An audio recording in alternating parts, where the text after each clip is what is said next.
What's up everybody, this is Danny and today I'm going to be taking a look at the Neo Hybrid case for the brand new Nexus 6 manufactured by Spigen. It's available now on their website and on Amazon.com, so I'll leave a link in the description section below if you are interested in picking it up.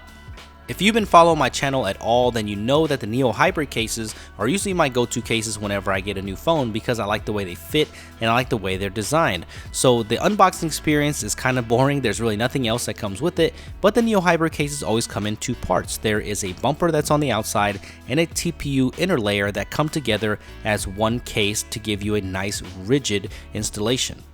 Even though the case comes in two parts, I recommend that you leave it in one piece when you install it. Now this is a pretty easy installation, but you're gonna have to put a little bit of pressure. I recommend you put the top in first and then just go ahead and click the bottom in, and there you go. And I did have some difficulty installing it the first time, but that's the best way to do it right there. Put a little bit of pressure on the bottom. Now it does add some bulk to this Nexus 6, and just like any other protective case that gives you any kind of protection at all, it will add some bulk to it. But the way that it's designed with the curved design on the back, it feels quite good in the hand, and I think you'll like the way it fits. I can see the comments blowing up about how thick and how bulky it makes the Nexus with this case on, but the Nexus 6 is huge anyway, so I don't think it's really that much of an issue. So with good protection, you're definitely going to get some bulk anyway, but I didn't feel like it took away from the experience of the Nexus 6 with this case on.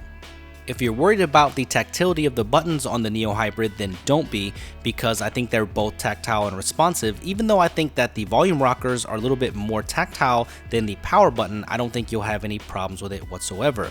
Now, what I really enjoy about the design of the Neo Hybrid is it sticks very closely to the design language of the Nexus 6, down to the metal trim on the band and the antenna placement and even the metal buttons on the side. I think it sticks very closely to the design language, so it looks very good with the case on. And the typical cutouts are there with the micro USB on the bottom there, and you also see the cutout for the 3.5mm headphone jack on the top.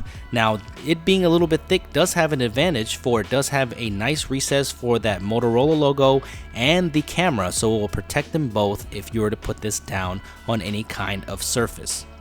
You also get some nice protection for your display, for it has a nice lip around the display, so if you were to drop this or lay this on a flat surface, you should get enough rise to protect your display, and you can also see that it is compatible with screen protectors.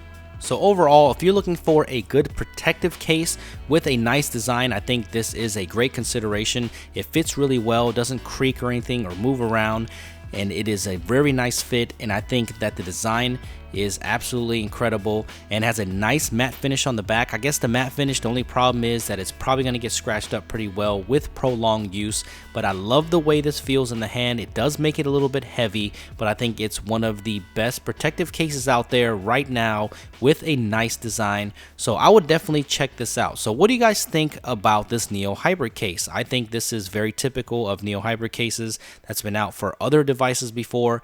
I really like it. I love the way it looks, and it comes in many different colors, so make sure you go ahead and check them out. So if you have any questions, make sure you follow me on Twitter at @SuperScientific, and make sure you subscribe to the channel if you're new to the channel. And thank you for watching this video, guys, and I will see you in the next one.